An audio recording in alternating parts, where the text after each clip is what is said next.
Hey guys, so today we're going to be going over qualitative interviewing. I'm Riley Rogers, and you guys are going to be hearing from Reagan Thrasher and Haley Williams just a couple minutes. So I guess we'll go ahead and get started. So what is qualitative interviewing? I kind of put two in there, and overall my understanding is qualitative interviewing is a lot of open-ended questions and kind of discovering more about perspectives, and then later turning that into data instead of hard yes or no questions.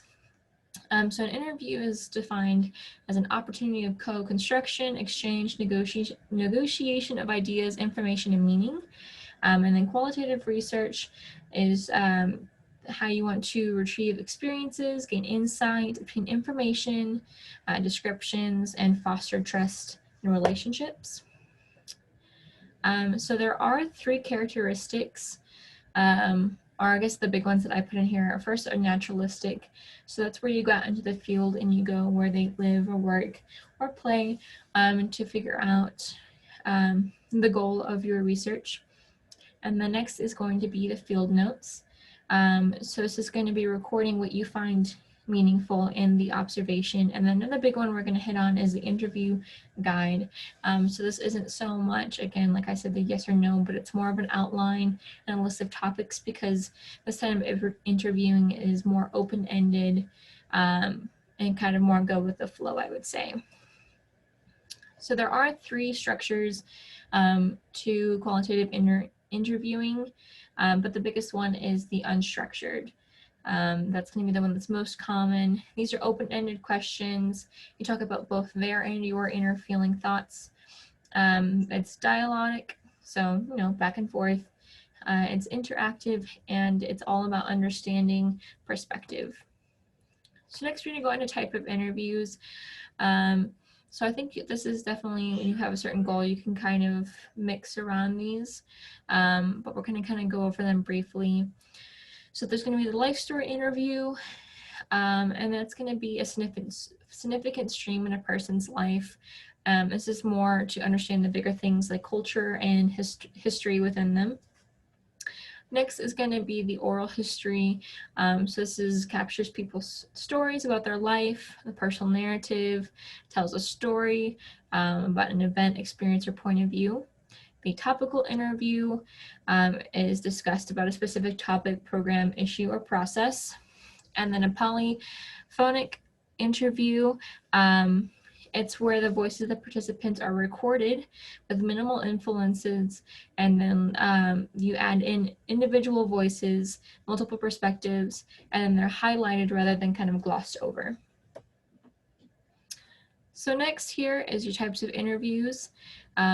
Again, continued, so it's going to be the epiphany, so certain moments that have changed, transformational.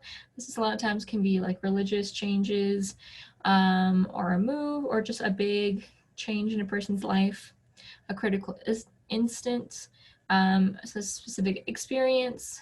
The co-constructed interview, it's going to be where the researcher and participant come together and they're full partners, and it's important that the responses that are given by the participant. And then creative interviewing is more intimate, and again, it's shared stories between the researchers and participants. Next, going to be the type of questions. This is going to be used in tail with the interviews. There's a big list of them, so I'm not going to do all of them, but I just want to point out some, like the devil's advocate. You're going to see a little bit later probing and clarifying. This is going to be why did this happen and not that, or what did you mean by this? Can you tell me about this experience, so on and so forth. So you can use these different types of questions in your interview guide to kind of get to the goal of your topic. So here are some tips that will help you here. So the biggest one is have excitement. Make sure you go in with a positive attitude. Next is be active and sympathetic. Listening. So there's a difference between listening and hearing. This one's going to be, okay, you said this, and then again, probing, clarifying, what did you mean by that? Kind of giving your attention to, so you get a full response of your question. And then here we do define probing and clarifying. So probing as follow-up questions. So for example, it can be like, oh, you mentioned that you really like this ice cream. What do you like about it? Or you said you like dessert. Can you tell me which kind would be a good example of clarifying? So it's kind of filling in the gaps of understanding. So now we're going to kind of go into a brief outline of how qualitative interviews are conducted. So typically they're audio taped and then they're transcribed later. This is make sure you get all the information out of the interview, and this will be in addition to your field notes. Next is to create an interview guide. So again, that was a list of topics discussed or an outline, and it's not, I'm going to ask this question at this point, but it's again that more go with the flow type of mood to it. Next, the goal is always to establish rapport with your participants and understand their perspective. And then next is to prepare and overcome challenges. So part of helping you prepare is how are you going to meet your goal, but also overcoming could be distractions. Maybe they don't like talking about it. Maybe they don't necessarily trust you. But how do you get over those things, which is important to make sure that you get, again, those full responses that you're wanting from your participant. And the other one, last two are listening. Just know when you've received a full answer. You know, say, oh, I like dessert. Well, what kind of dessert? Why do you like that dessert? Of course, you want to do again with more rapport, but it's kind of getting you the full answer and not just partials. And then lastly is creating transcripts. So after the interview, they'll go back, they'll listen to the audio tape, you'll go over your field notes, and you kind of create a way that you can look at this data or how you can use this later on. And then there's a snippet from the textbook that I really liked that I felt like kind of embodied all of this. So here it says that interviews can help us understand a phenomenon. They can identify, discover, explain. You can listen to your participants' thoughts, ideas, and feelings and behaviors about it. And these interviews can understand participants' natural attitudes, life experiences, preferences, intentions, behaviors. And in doing so, we can understand their language, knowledge, and experience. So here, we've got an example. This one I watched Manhunt Unabomber on Netflix, and I felt like this was a really good example. Another good example, I don't know if you're kind of into the serial killer podcasts or you find that interesting, I feel like Mindhunter is a really good example where you can see how qualitative interviewing can help with a new understanding, especially with one you might not understand. But here, this video I feel like is a good example, and this is going over the Unabomber in his interview. He hasn't confessed that he's guilty, but they're just talking about it, and you can kind of see that he tells his side, and then the interview goes and tells his side, and it's helped to build that rapport and get that trust. So we're going to go ahead and watch this example.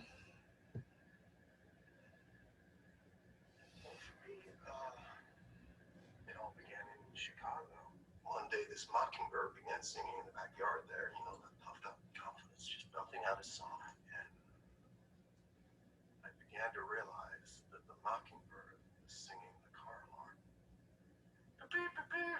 You know what? And I just sat there listening to that poor dumb bird for maybe an hour straight, thinking, what have we done? How wrong that was. And it stuck with me. I kept coming back to it, just trying to figure out where in the world we had gone so wrong that it had ended up here. For me, it was the part about driving.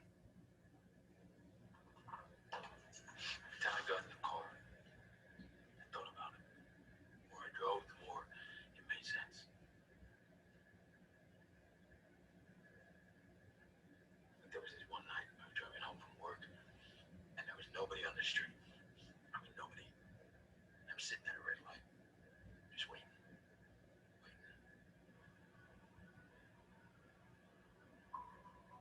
And there's no cars anywhere. Still, I sat there. I obeyed.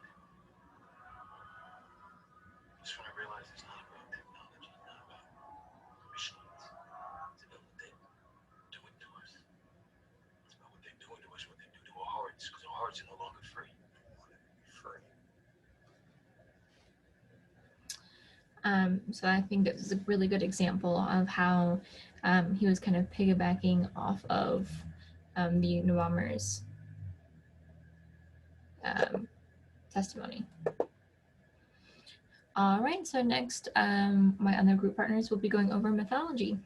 Thank you. Hello, so the methodology for the interview aspects, qualitative interviews, is content analysis that allows researchers to quantify content, whether that means the content of participant responses or of the content of media text. Quantifying the nature of content can answer numerous questions relevant to making sense of meaning. This is important for all qualitative analysis and especially interviews. Like it says, of the participant's response in an interview, you are speaking with the participant, receiving their response and quantifying it to the aspects of how it can be used, how it's curious, what are the questions, how are they answering, is this good for our company, is this good for the job that they want?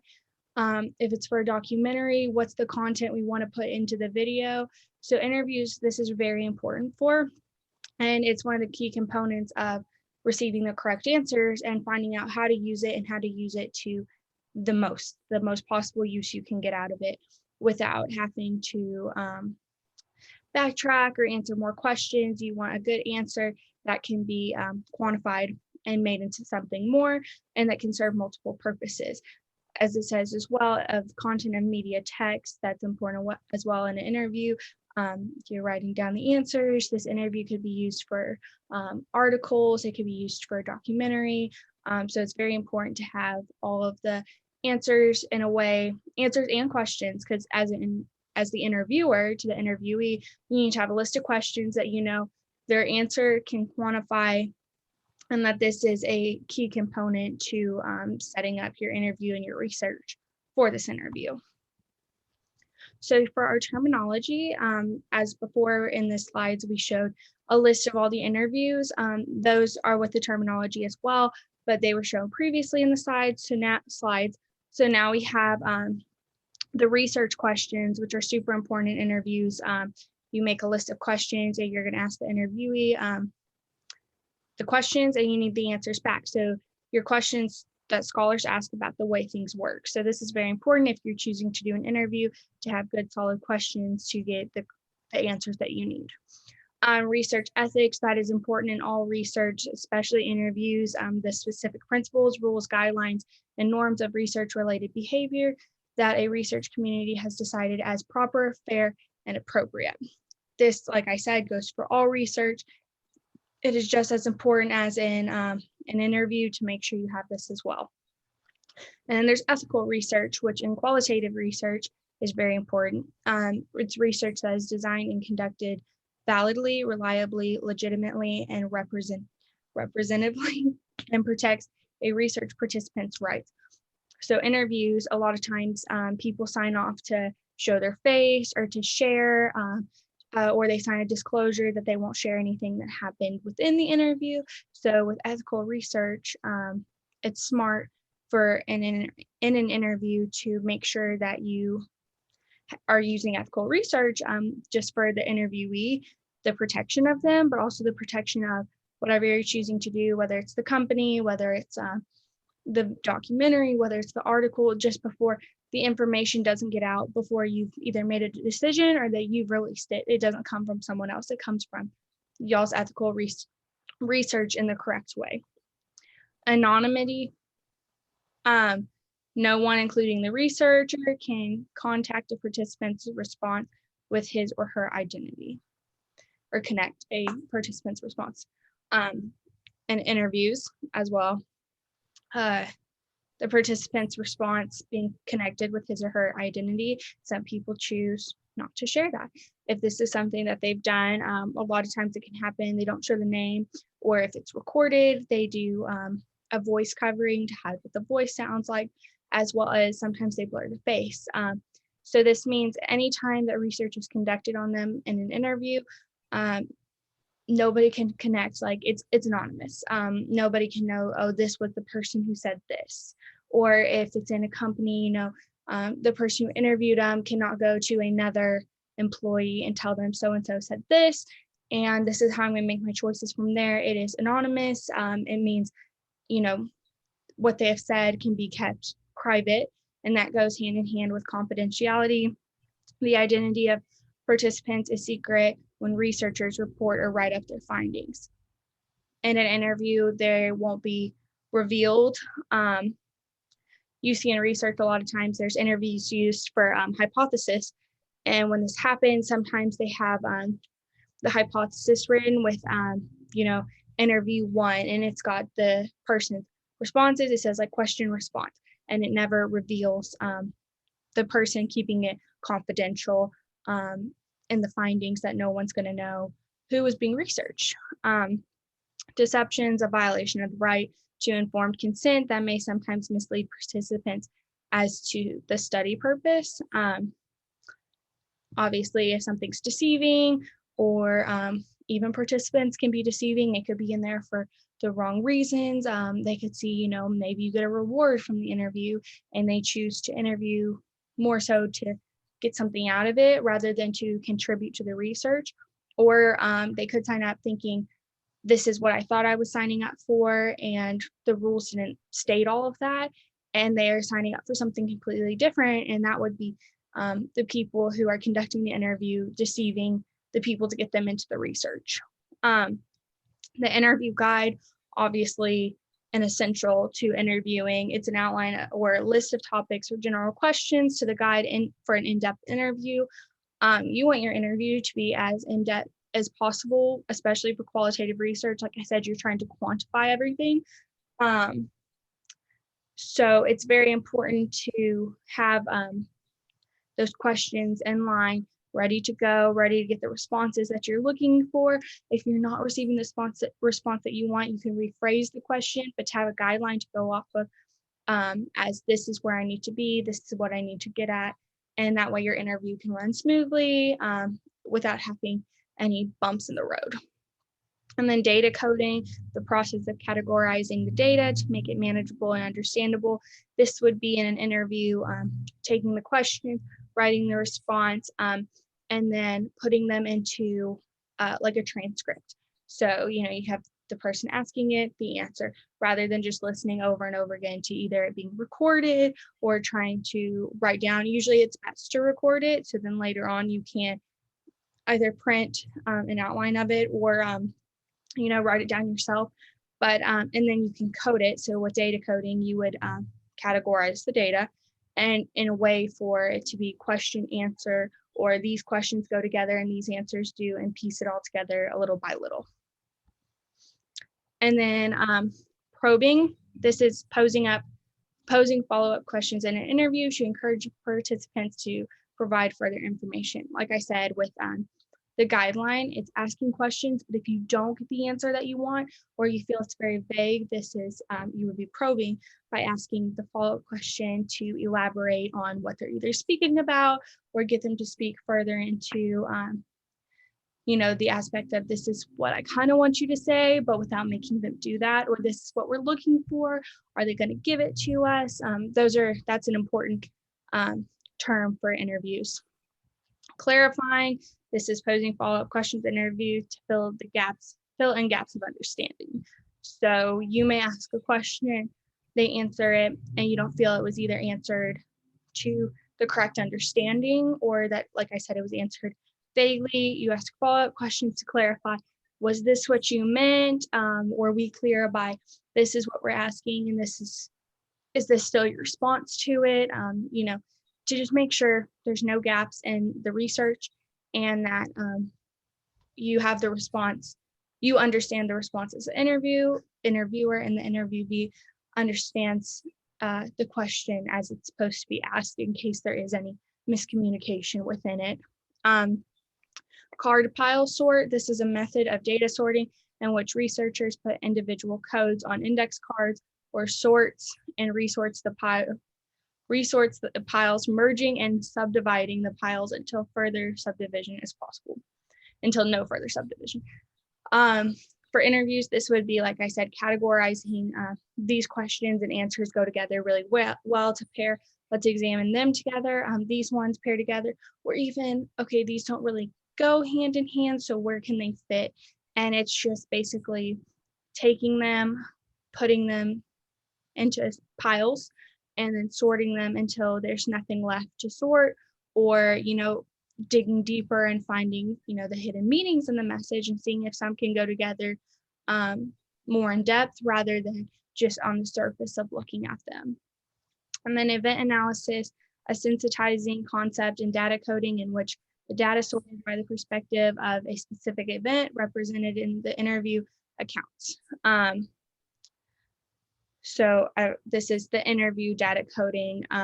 So it goes in specific events. So you would, doing the interview, ask certain questions based on this time period of maybe what was happening, or a new location, or there's a change of subject, and you would data code everything to go together based off of those specific events that are represented throughout the interview. Generalizability, ensuring that a researcher's findings will apply to other people and situations that a study sample supposedly represents. This is just making sure that your sample of either people that you're choosing to interview, they apply. You don't want to interview someone for research and find out that they've signed up, and as you're doing the interview, you're wasting your time because they don't fit the category at all. So this just makes sure that the findings will apply to other people and situations that a study sample supposedly represents. So make sure it's not too specific to where you're going to get in people that you're not looking for, but that they people that do sign up, if they don't really fit, they at least have something to offer towards the study that could be useful. And then listening in an interview is the most important part of the interview. As the interviewer, good listening involves both listening for both content and feelings.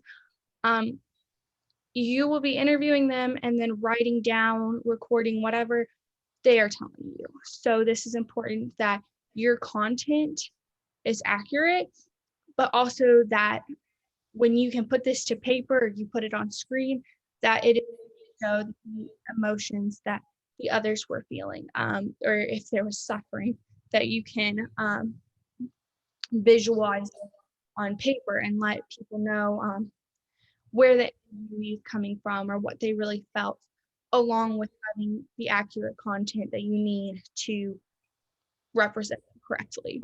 And then interview question, it's the purpose in giving you this list isn't as much as to make you memorize the list, but to tweak your curiosity and generate ideas for your interview process.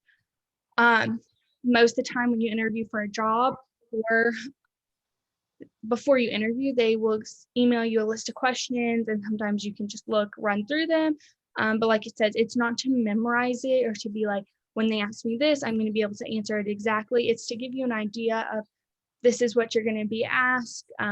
How are you going to handle it? How would you like to answer it? So it's to tweak your curiosity and generate ideas for the interview process. So this is just to get you thinking. This is also for the interviewer to have an idea of where are we going with this person in the process. What do we need to know about them? What are good questions for them to elaborate on to make this experiment work? What's good research that we're looking for? And that way, these questions that they think are going to be valid, keeping them. Now we talk about journaling. Another qualitative interviewing technique is journaling. We interview people about research methods and collect observations by recording their reactions of different participants. If the qualitative interview is recorded, then it is transcribed by using data transcription. This eventually becomes a very time-consuming process for journalists. The process of analyzing responses, artifacts, and material culture is more tedious than you think when transcribing all this data into one certain document. In journalism, we use data transcription. This event is where you bring new data into qualitative research. Your interview will include different focus group records, specific field notes from multiple responses and reflections of different participants, the text itself, and any notes that you get from evaluating and observing text and artifacts. Another important part of the interviewing process is utilizing content such as artifacts as text and material culture. These two terms are important and tedious when it comes to transcribing the data into a journalism form. An artifact is an object of purpose that researchers study to significant different material culture, such as an adornment or environmental or cultural objects. Material culture is a physical evidence of culture and cultural artifacts.